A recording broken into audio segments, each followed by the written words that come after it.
À propos du Brexit, j'ai écouté tout à l'heure une émission c'est dans l'air, où on parlait de la situation des industries japonaises en Angleterre.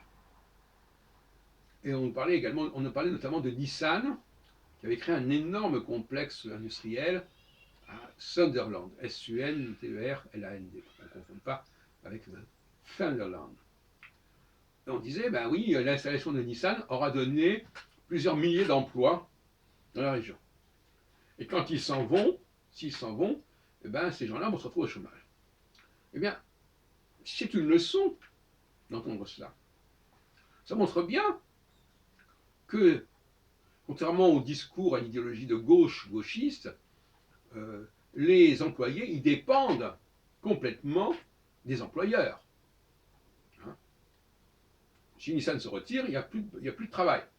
Et quand Nissan est arrivé, ça a sauvé la ville et les gens qui y vivaient. Donc, arrêtons l'imagerie que, n'est-ce pas, complètement démagogique, qui voudrait que les employés soient le nerf de l'entreprise. C'est une grosse plaisanterie. Ils sont des assistés, ils sont des allocataires de l'entreprise, comme j'en prends mes travaux là-dessus.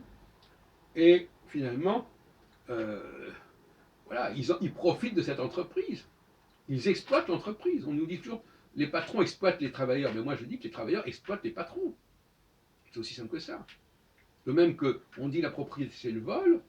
Moi, je dis l'appropriation, c'est le vol. Quand on se bon, voilà. Alors, effectivement, bien entendu, on a une chaîne de solidarité. Nissan paye des employés. Ces employés font vivre leurs enfants, etc., etc. Il y a tout un ensemble de... C'est un ruissellement. D'ailleurs, l'idée de Nissan, l'exemple de Nissan, on est typiquement dans le ruissellement. Il n'y a pas mieux. Donc, ça nous renvoie à cette question, soit, que le don, et c'est là la question qui se pose, le don, celui qui reçoit, quelque part, il vole celui qui lui donne. Il exploite celui qui lui donne. Même quand on lui donne du travail, quand même quand on lui donne de l'hospitalité. Se mettre en situation de recevoir, c'est déjà se mettre en situation de voleur, de quelqu'un qui exploite.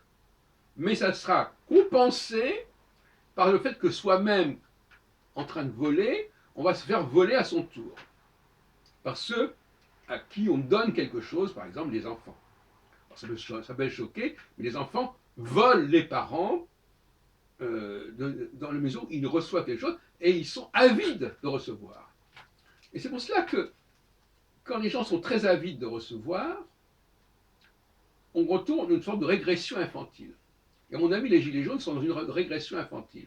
Ils veulent ceci, ils veulent cela, ils veulent qu'on leur donne. Ah oui, qu'est-ce que ça veut dire ça? Donc ils ne sont pas capables de donner, ils veulent qu'on leur donne. Alors évidemment, une fois qu'on leur donne, ils vont pouvoir donner, etc. Il faut bien comprendre que Mars, par rapport à l'astrologie albronienne, Mars, Jupiter, Saturne, Mars, il est tout en bas du système et il veut tout recevoir. Il ne peut pas donner grand-chose, en fait. Il veut recevoir, il veut prendre. Il veut s'approprier. C'est pas très agréable. De toute façon, moi, je ne cache pas que je développe ici une idéologie de droite en l'opposition d'une idéologie de gauche. Ce qui est amusant, c'est de voir à quel point les deux idéologies ont une analyse complètement symétrique de la situation. Les uns veulent faire croire que ça monte d'en bas vers le haut, et d'autres pensent, comme moi, que ça va du haut vers le bas. Alors, il est évident que dans le cas des élections, on a le sentiment que c'est bien le peuple qui fait remonter les choses, que c'est le peuple qui fait remonter l'argent. Donc il y a une représentation de ce genre. En réalité, comme je l'ai dit dans une précédente vidéo, le salaire, c'est une allocation. Et maintenant qu'il y a la retenue à la source ou qu'il y a la TVA, etc., les gens, ils n'ont même pas à payer l'impôt.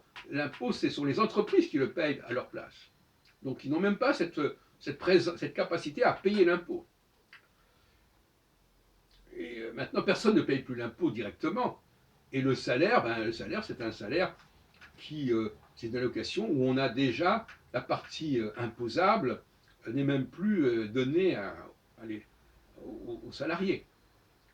Ne parlons pas de l'impôt indirect, c'est un peu la même chose. Les gens payent beaucoup plus par le biais de l'impôt indirect que par le biais de l'impôt direct tel qu'il était avant. Et je rappelle que la retenue à la source, elle est à peu près généralisée dans toute l'Europe et que la France faisait exception jusqu'à récemment.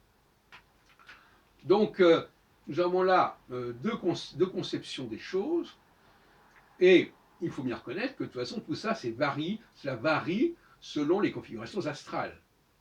Selon que Saturne, Jupiter sont forts ou faibles, eh bien, c'est plutôt la position de gauche qui va l'emporter ou la position de droite qui va l'emporter. Et la question des Gilets jaunes a été un moment particulier, très circonscrit à mon avis dans le temps d'ailleurs, où pour des raisons qui sont liées à une carence, pas de la part des gens, mais de la désactivation de Jupiter, qui a fait que, effectivement, la base martienne, puisque Jupiter c'est la représentation, Jupiter c'est celui qui paye, qui parle au nom du groupe, etc. Tout ça, ça a été disqualifié. Telle enseigne que même les Gilets jaunes n'arrivent même pas à se retrouver des représentants. Bon, à partir du moment où cette carence jupitérienne, elle ne dure pas très longtemps. Elle dure au maximum 18 mois. Et par conséquent, pendant ces 18 mois, on a un phénomène d'anti-représentation qui se fait.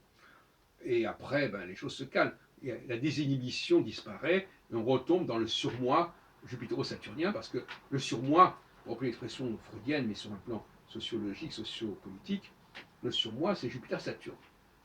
Et quand le Jupiter et Saturne sont désactivés, eh bien c'est le ça martien qui l'emporte à un moment donné, avec toutes les violences verbales et physiques et matérielles et les dégâts que ça enclenche. Et les astrologues qui croient qu'on est entré dans une phase nouvelle, je ne sais pas quoi, ils se plantent totalement. C'est un phénomène finalement assez fréquent, qui peut prendre des formes diverses. Dans certains pays, on voit bien que ça fonctionne autrement. Alors pour moi, l'astrologie, ce n'est pas réservé à la France, hein, c'est un phénomène général. On voit que dans certains pays qui n'ont pas la même tradition de manifestations populaires, etc., qui n'ont pas la même... Eh bien, c'est géré tout à fait autrement. Hein. Mais cette charnière jupitérienne entre Saturne et Mars, quand cette charnière est un petit peu désactivée, eh bien, ça crée des phénomènes d'implosion. Voilà, il faut bien comprendre que c'est quelque chose d'assez banal, qui, dans bien des cas, d'ailleurs, n'a pas des effets considérables. Il y a des risques.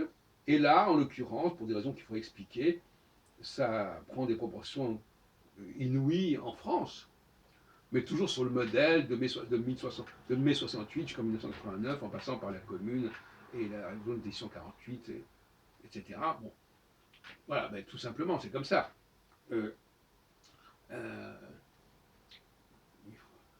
L'astrologie ne peut pas...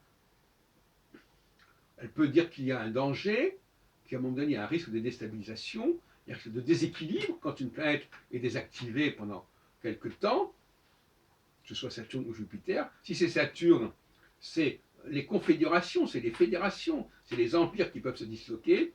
Si c'est Jupiter, c'est plutôt la guerre civile qui menace. Et à ce propos, pour terminer, quand on prend la question des États-Unis, nous on appelle guerre de sécession l'événement des années 1860, etc. Et eux, les États-Unis, ils appellent ça la guerre civile, Civil War. Mais c'est évident que c'est une guerre de sécession.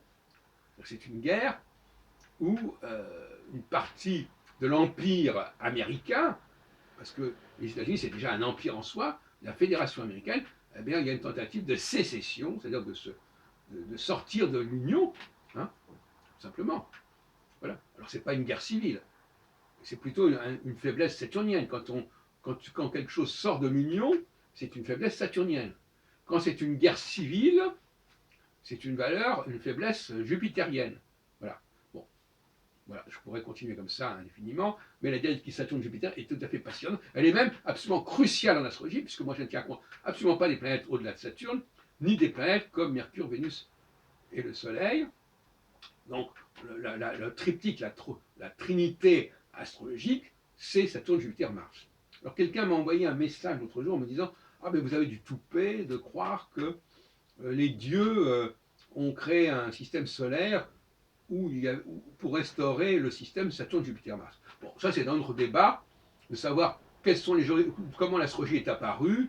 Est-ce qu'elle est quelque chose un phénomène naturel, ou est-ce que c'est quelque chose qui a été structuré, qui a été élaboré par des extraterrestres ou par je ne sais quoi? C'est un débat.